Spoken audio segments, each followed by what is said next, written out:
नमस्कार दोस्तों, स्वागत है आपका कहानी कैफे यूट्यूब चैनल पर। कैसे हैं आप सब? उम्मीद करती हूँ सब बहुत अच्छे होंगे। मैं जानती हूँ कि बहुत समय बाद मैं कहानी अपलोड कर रही हूँ। कुछ निजी मामलों की वजह से मैं रेगुलर नहीं रह पाई, पर अब आगे से मैं कोशिश करूँगी कि मैं रेगुलर रहूँ। तो चलिए आज की कहानी शुरू करते हैं। आज की कहानी का शीर्षक है भविष्य की चिंता। आज की कहानी उनके लिए है जो हर बार अपने भविष्य की चिंता करते रहते हैं। ये बात सच है कि हमें अपने भविष्य की चिंता करनी चाहिए और अपने भविष्य के बारे में सोचना भी चाहिए, पर वो सब चिंता एक लिमिट में करनी चाहिए। कई बार ऐसा होता है कि लोग अपने भविष्य के बारे में इतना ज्यादा सोचने लगते हैं कि वो लोग अपने आज में जीना, अपने प्रेजेंट में जीना भूल जाते हैं। गांव में एक सेठ रहते थे। वो अपने गांव के सबसे धनवान व्यक्ति हुआ करते थे। वो हर रोज पूरा दिन खूब मेहनत करते थे और अच्छा कमाते भी थे। एक दिन उन्होंने अपने मुनीम को बुलाकर अपनी आज तक की कमाई का हिसाब मांगा। मुनीम ने कहा कि मैं आपको आपकी अब तक की कमाई का हिसाब करके जल्द ही दे दूंगा। दूसरे ही दिन वो मुनीम सेठ के पास सेठ की आज तक की कमाई का हिसाब लेकर गया। मुनीम ने सेठ को बताया कि जिस तरह से आज खर्च हो रहे हो उस हिसाब से तो आपने इतना कमा लिया है कि आप अगर आज से कमाना छोड़ दें फिर भी आपकी 5 पीढ़ियां आराम से अपना जीवन जी सकती हैं।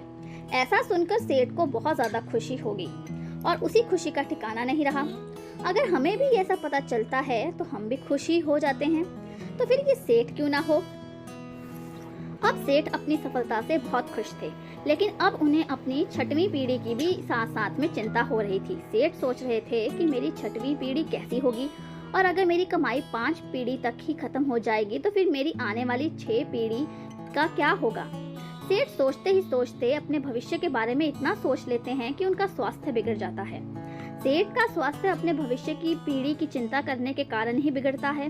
वो अपने भविष्य की पीढ़ी की इतनी चिंता करते हैं कि वो अपना आज ही नहीं जीना भूल जाते हैं। सेठ का एक दोस्त उन्हें मिलने के लिए आता है और सेठ की हालत देखकर उन्हें कहता है कि मैं आपको एक उपाय बताता हूँ, आप अगर वैसा करेंगे तो आप जल्द ही ठीक हो जाएंगे। सेठ ने कहा कि मैं बहुत सारे दिनों से बीमार हूँ, मुझे आप जल्दी से ठीक होने का उपाय बताइए। दोस्त ने कहा कि आप एक पंडित को अपने घर पर खाने के लिए आमंत्रित कीजिए और हमारे गांव में जिस बच्चों को आसानी से खाना नहीं मिलता है वैसे बच्चों को खाना खिलाएं, आपको जल्द ही अच्छा हो जाएगा।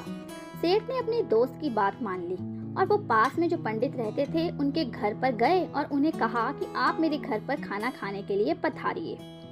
लेकिन अंदर से पंडित जी की पत्नी की आवाज आई कि आज तो हमें किसी दूसरे के यहाँ खाने के लिए आमंत्रित किया गया है, तो फिर हम आज नहीं आ पाएंगे। सेठ ने कहा कि अच्छा ठीक है, आप क्या कल मेरे घर पर खाना खाने के लिए आ सकते हैं।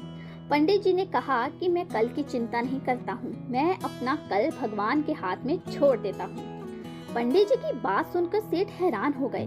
बाद में सेठ जैसे उनके दोस्त ने बताया था वैसे ही अपने गांव के उन बच्चों के पास जाते हैं जिस बच्चों को आसानी से दिन का एक टाइम का खाना भी नहीं मिलता हो। सेठ वहां जाकर उन बच्चों को खाना वितरित करते हैं और वो बच्चे बहुत ज्यादा खुश हो जाते हैं। वो बच्चे बिना कल की चिंता किए अपना आज बड़े मजे से जीते हैं। ये सब देखकर सेठ को समझ में आ गया कि कल की चिंता करने से खुद का ही नुकसान होता है। अब वो सेठ भी खुशी खुशी रहने लगे और अपने आज का आनंद लेने लगे और ठीक हो गए। तो कैसी लगी आपको आज की कहानी? भविष्य की चिंता करना जरूरी है और करनी भी चाहिए, बट उतनी लिमिट में कि हम उस भविष्य की चिंता की वजह से हम अपना आज, अपना वर्तमान खराब ना कर सकें। तो चलिए मिलती हूँ बहुत जल्द एक नई कहानी के साथ। तब तक के लिए धन्यवाद।